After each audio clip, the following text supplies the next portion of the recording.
Anda kembali di Metro Siang, Karo Penmas Divisi Humas Mabes Polri Brigjen Pol Dedi Prasetyo menyatakan tersangka kasus penyebaran berita bohong atau hoax kerusuhan 22 Mei lalu, Mustafa Narawardaya telah mengakui perbuatannya. Saat ini Mustafa ditahan Direktorat Cyber Bareskrim Polri untuk 20 hari ke depan.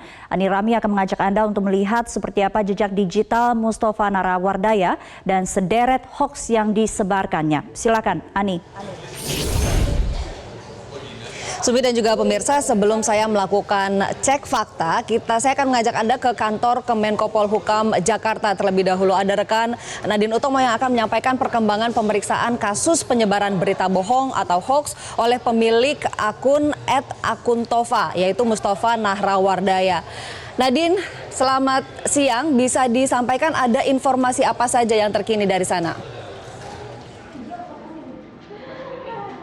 Ya, ini tadi sekitar pukul 10.30 waktu Indonesia bagian Barat dari pihak kepolisian, yaitu gabungan dari Mabes Polri dan juga TNI menggelar konferensi pers di gedung Kemenko Polhukam, tempat saya berdiri sekarang, dan sejumlah hal yang menjadi fokus dari pihak kepolisian pasca kerusuhan 21 dan 22 Mei. Ini salah satunya adalah penyebar berita bohong ataupun akun-akun hoax, dan ini salah satunya yang disebut dan menjadi fokus adalah akun dari Mustafa Narawardaya ataupun dari kepolisian ini menyebutnya dengan MN. MN sendiri ini dinyatakan oleh pihak kepolisian bahwa ada 2 akun yang aktif dan juga kerap kali mengunggah postingan setiap harinya. Ada dari akun Tova dan yang kedua ada dari akun Tova Lemon Tova atau ini adalah akun kedua dari MN tersebut. Dan MN sudah ditetapkan menjadi tersangka, sudah ditahan hari Minggu kemarin tanggal 26 Mei 2019. Hingga kini kepolisian juga masih mendalami penyidikan ataupun kasus-kasus dari Tova. Dan sebetulnya yang disayangkan dari pihak kepolisian ini adalah MN ini kerap mengunggah konten-konten yang tidak bisa dipertanggungjawabkan kredibilitasnya ataupun berita bohong. Dan ini tidak hanya menyangkut dalam kejadian ataupun peristiwa politik, namun juga peristiwa yang terjadi akhir tahun lalu, yaitu pada saat Lion Air JT610 ini jatuh, ia mengunggah berita yang tidak benar, yaitu pesawat tersebut sudah mendarat di Halim Perdana Kusuma. Untuk itu kepolisian juga sebetulnya sudah menggelar mediasi berulang kali karena untuk menyadarkan dan juga mengimbau agar MN ini tidak mengunggah akun-akun yang maksud kami tidak mengunggah postingan yang tidak bisa dipertanggungjawabkan kredibilitasnya, namun ini terus juga berulang.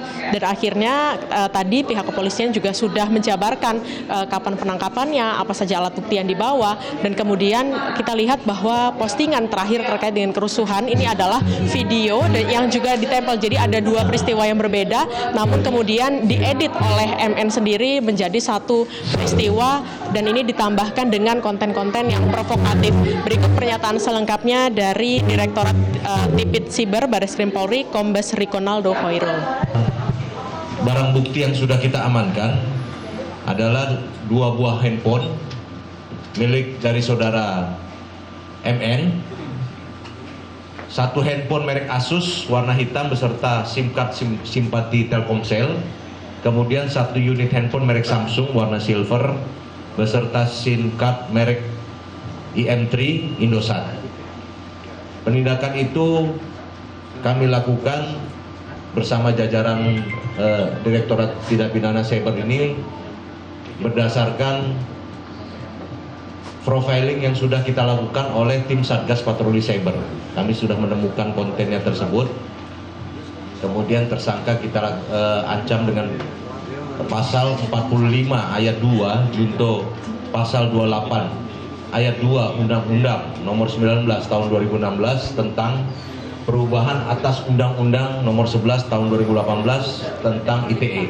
Ada 2 cuitan terakhir dari MN yang kemudian menjadi alat bukti dari kepolisian untuk menahan dan juga menjadikan MN sebagai tersangka. Yang pertama adalah terkait dengan adanya kecurangan pemilu 2019, dan yang kedua adalah video remaja yang disebut oleh MN ini meninggal dunia di Tanah Abang, dan ini keduanya adalah konten yang tidak bisa dipertanggungjawabkan kredibilitasnya. Untuk itu kepolisian mengimbau bagi seluruh masyarakat agar lebih cerdas dalam memilah konten mana yang bisa dipertanggungjawabkan, mana yang tidak, asal-usulnya ataupun kebenaran dari berita tersebut.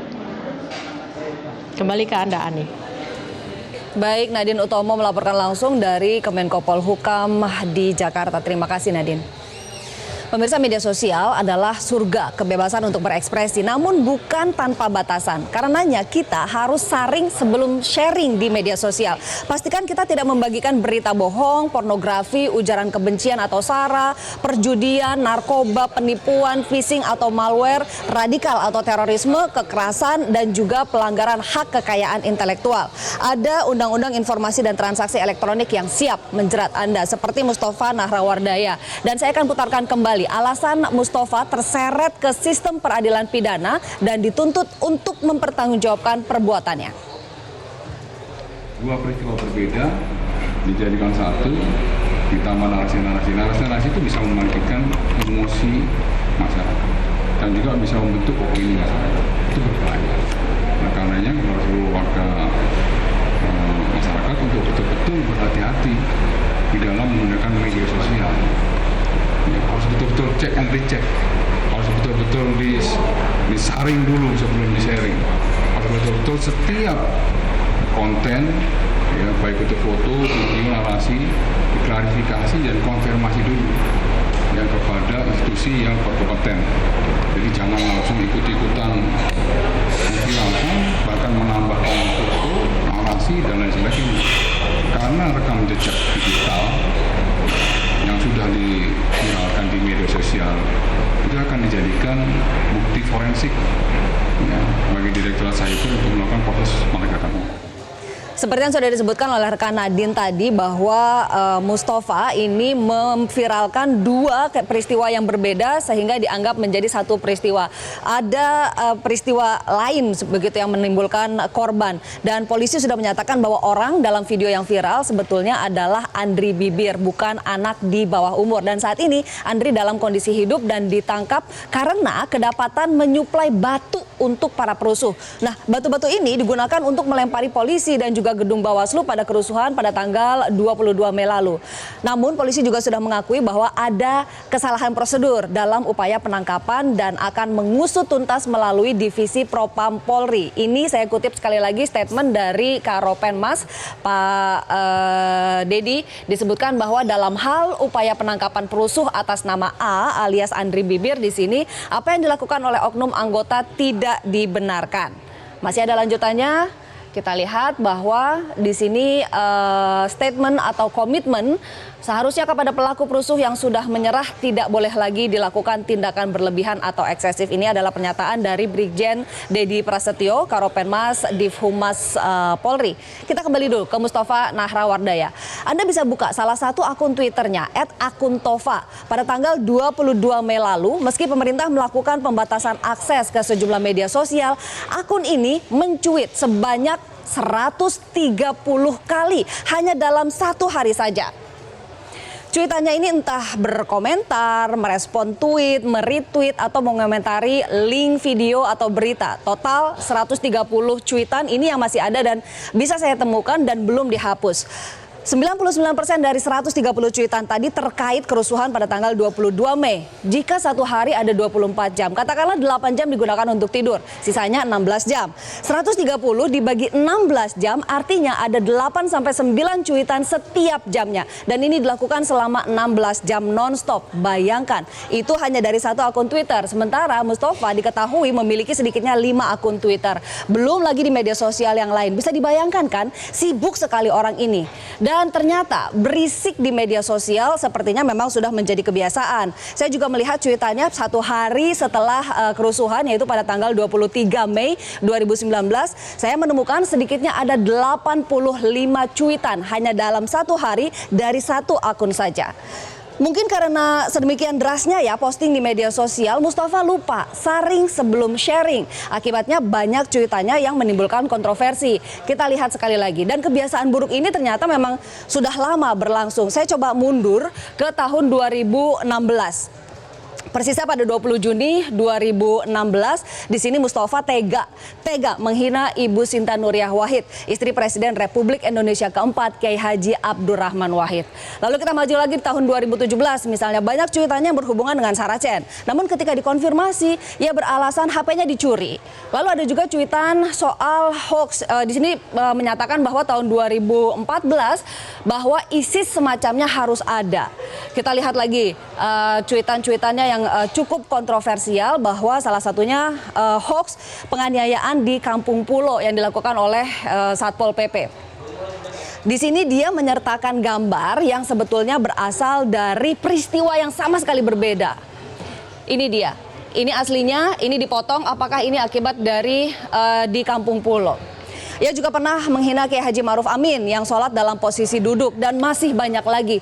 Ingat, ada Undang-Undang ITE khususnya pasal 45 yang menyebutkan bahwa setiap orang yang dengan sengaja tanpa hak menyebarkan informasi yang memang ditujukan untuk menimbulkan rasa kebencian atau permusuhan individu dan atau kelompok masyarakat tertentu berdasarkan atas suku, agama, ras, dan antar golongan dipidana dengan pidana penjara paling lama 6 tahun dan atau denda paling banyak 1 miliar rupiah. Sekali lagi, saring sebelum sharing. Dan kita bisa lihat apa sebetulnya yang bisa kita lakukan kalau kita menemukan konten misalnya yang posting di media sosial yang isinya kebencian, permusuhan, berita bohong, pornografi, perjudian, narkoba, penipuan, radikal, dan terorisme serta kekerasan. Banyak media sosial yang memiliki fitur untuk memberikan feedback atau umpan balik atau melaporkan konten tersebut. Misalnya kita lihat di Twitter. Di satu cuitan Twitter misalnya ada tanda V kecil di situ. Kita bisa tap di situ lalu kita pilih untuk report cuitan tersebut. Atau misalnya di Facebook. Kita lihat di sini, di setiap cuitan ada V kecil. Kita bisa tap di sini dan kita bisa pilih untuk report tweet. Kita laporkan apa isi tweet tersebut, ini akan masuk ke Twitternya. Lalu di Facebook misalnya ada 3 titik di kanan atas setiap status. Kita bisa tap di situ lalu give feedback on this post. Itu akan masuk langsung kepada pengelola Twitter dan juga Facebook. Nah, tapi ada langkah lain. Anda juga bisa screen capture konten tersebut dan kirim ke aduankonten.id. Konten-konten seperti apa saja ini sudah dipaparkan: berita bohong, pornografi, ujaran kebencian, perjudian, narkoba, penipuan, phishing atau malware, radikal atau terorisme, kekerasan, dan juga pelanggaran HAKI. Semua bisa dilaporkan, di screen capture lalu dikirim ke konten.id. Semua fitur-fitur ini baik konten.id, Twitter dan juga Facebook menjamin kerahasiaan pelapor. Kirim ke sini aduankonten.id atau aduankonten@mail.kominfo.go.id atau bisa kirim lewat WhatsApp 081 1922 4545. Dan pemirsa memang hati-hati dalam membagi informasi. Kita ketahui bahwa media sosial memang merupakan tempat untuk berekspresi, kebebasan berekspresi. Namun bukan berarti itu semua tanpa batasan. Ada batasannya dan kita harus menghormati itu semua. Hati-hati jangan sampai jempolmu jadi harimaumu. Kita kembali bergabung dengan Metro Siang di Studio 1. Baik, terima kasih Ani. Ingat saring dulu sebelum sharing. Terima kasih untuk pemaparannya.